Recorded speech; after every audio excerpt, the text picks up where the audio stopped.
Ladies and gentlemen, brothers and sisters, friends, enemies and comrades, this is Kenya Revolutionary coming to you with another video. Today, I just wanted to address this whole Nadco recommendation.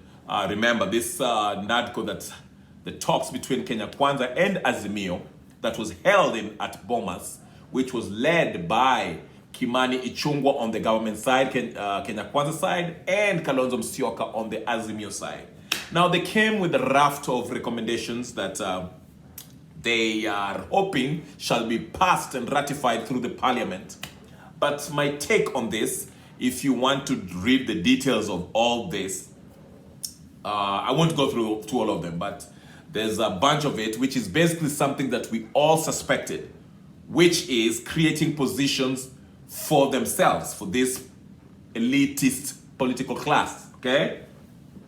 Of Kenya, that is. Now, a lot of people, Kenyans, especially the Azimio side, also the Kenya Kwanza side, we're expecting maybe these two will come up with something that will help bring down the cost of living. But as we can see, there's nothing tangible, nothing meaningful that they agreed upon. In fact, Ichung'wah said that they never agreed upon the cost of living thing, bringing down the cost of living. But this, I want to say something, because most of these positions that they recommended, that they wanted to be created, they wanted to be passed in the parliament. And actually, as we all know, in order for us to have a constitutional change to accommodate these people, for example, the position of the official opposition and his two deputies, or his or her two deputies, that position, if they want to create that means they have to change the constitution. And in order to do that, we have to have a plebiscite vote, which means we have to have a referendum, okay? Now, will the country agree upon this? Because the Mwananchi, this thing, the vote shall be undertaken by the Mwananchi. I would say no. Majority of Kenyans don't think that the problem is the constitution. They feel they want the cost of living to go down, okay? Gharama ya maisha mpaka iende chini.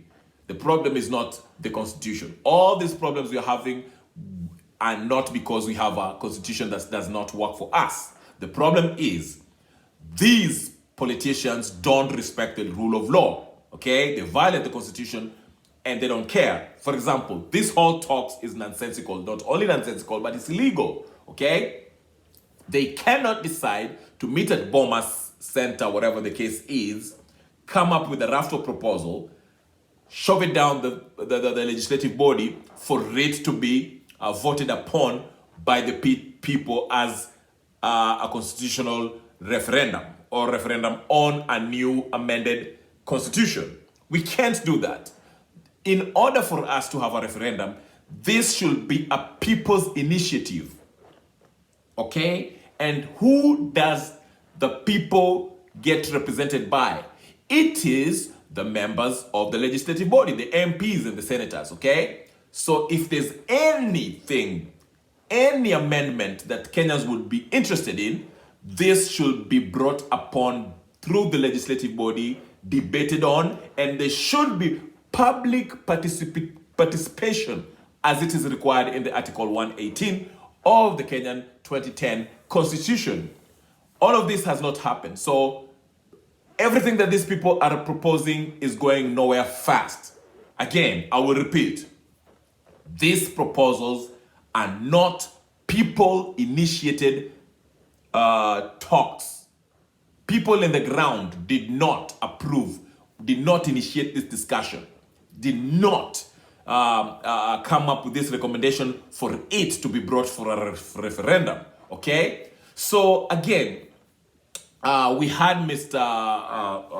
What's his name? Tim Wanyonyi's brother, Wetangula, say that we should pass this in order for us to have peace and love. We are not buying that crap anymore. They use the same reasoning when they had the handshake in 2017 between Uhuru Kenyatta and Raila Odinga. We're not falling for the same bull crap, okay? So even if this thing passes in the parliament, because I know parliament is pretty much a rubber stand for these political elites, they shall pass it there, they shall bribe or do whatever the case, it will still end up in the courts, whether it's Okiya Omtata taking it to the courts or whoever. just like the BBI. Okay, the BBI failed because it was the executive, the president at the time, what's his name, Uhuru Kenyatta, initiated this whole BBI thing. And the same thing will happen this time, because this is a bunch of people, two parties, not Kenyans, two-party heads that rallied, handpicked the negotiators to sit somewhere outside of the parliament to come up with these recommendations, okay? This did not come from the ground. The people did not tell their representative that they want these constitutional amendments. So most likely, like I said, my prediction is whether if this thing passes through the legislative body, through the parliament, it will still end up in the courts, and the court will have to rule on this. And by all indications, this thing is illegal, and it will be shut down if the courts are to interpret the law as it is in the Constitution. This whole thing is unconstitutional, so it's not going anywhere, okay? Anyway, that's my take on this Kalonzo Ichung'wah-led recommendation that report that they came up with a few days ago. This is Kenya Revolutionary. If you haven't subscribed to my channel, please go ahead and subscribe, share, like, comment, and tell me what you think. Are you happy with this Kalonzo Ichung'wah report? Okay, this Nadco nonsense. Are you happy about it? If you're not happy about it, please tell me. Give me reasons why you're happy about it. And if you're not, tell me why you're not happy about it, okay? Anyway, like I say, subscribe, share, like, comment, and I will talk to you guys later. Peace and blessings.